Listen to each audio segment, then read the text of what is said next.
Today's Living Word with Pastor Arlene.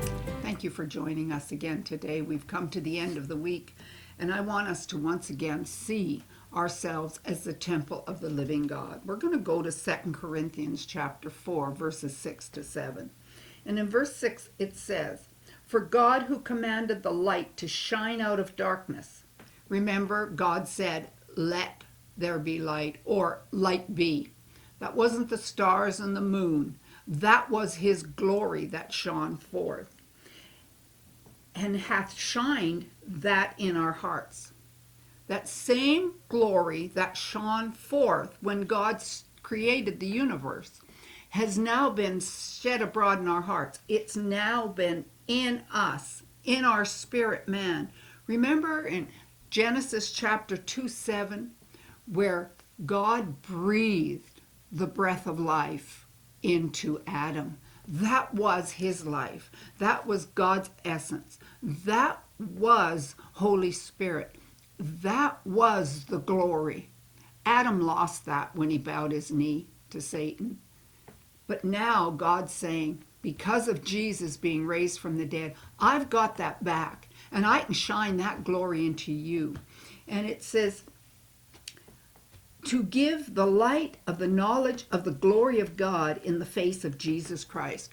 Remember, you're the temple of God. What it's for is his glory.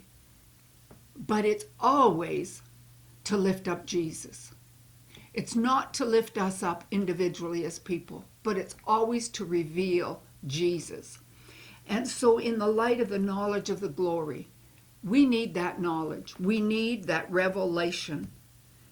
So having that revelation in the face of Jesus Christ, verse 7, but we have this treasure in earthen vessels, that the excellency of the power may be of God and not of us. It is in us individually, and it's in this earthen vessel. We're not golden vessels, we're earthen vessels. And the purpose of that was to show we're connected to Jesus, we're one with him, and when that glory shines forth, everyone will know it's of God. It's not of us. It's because we're united with Jesus. We are merely the container of the glory.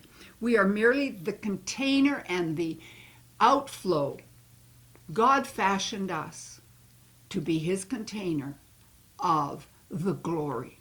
This weekend, go about realizing you have the light of the glorious gospel in you. Realize you're in union with Jesus right now.